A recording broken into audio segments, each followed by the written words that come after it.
Example 5.26. Find the intercept made by the line 4x minus 9y plus 36 equal to 0 on the coordinate axis.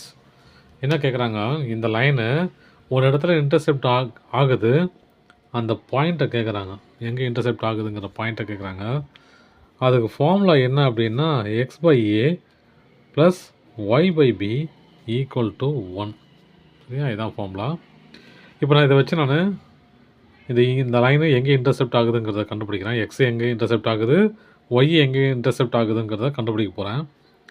இப்போது இந்த question இந்த லைனை இங்கே எழுதிக்கிறேன். 4x minus 9y plus 36 equal to 0. நான் இந்த ஃபார்மேட்டில் கொண்டு வந்தால் தான் ஏவும் பியும் கிடைக்கும் எனக்கு. ஓகேவா? அப்போது அந்த ஃபார்மேட்டில் கொண்டு வரதுக்கான ஏற்பாடு பண்ண போகிறேன் நான். இப்போது 4x மைனஸ் 9y 0 வராது இல்லையா? அப்போ இந்த நம்பர் இங்கே கொண்டு போகிறேன். மைனஸ் 36. நல்லா பாருங்கள், இங்கே 1 இருக்குது, இங்கே மைனஸ் 36 இருக்குது. அப்போ இங்கே மைனஸ் இருக்கக்கூடாது, 36 இருக்கக்கூடாது. அப்போ நான் என்ன பண்ண போகிறேன், முதல்ல மைனஸ் அதில் மல்டிப்ளை பண்ணுறேன். மல்டிப்ளை பை மைனஸ் 1 மல்டிப்ளை பண்ண என்ன வரும் பாருங்கள். Minus 4x plus 9y equal to 36. சரி, இப்போ இங்கே 1 வரக்கூடாது, 1 தானே வரணும். அப்போ நான் என்ன பண்ண போகிறேன், டிவைடட் பை 36.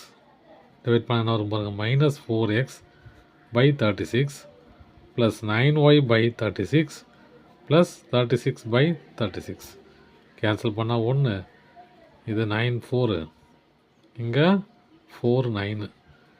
அப்போது minus x by 9 plus y by 4 equal to 1 வந்துருச்சா? அப்போது எங்கே எக்ஸ் இன்டர்செப்ட் ஆகுதுன்னா எக்ஸு மைனஸ் 9லேயும் ஒய்யு 4ங்களையும் இன்டர்செப்ட் ஆகுது. அவ்வளோதான் சம்.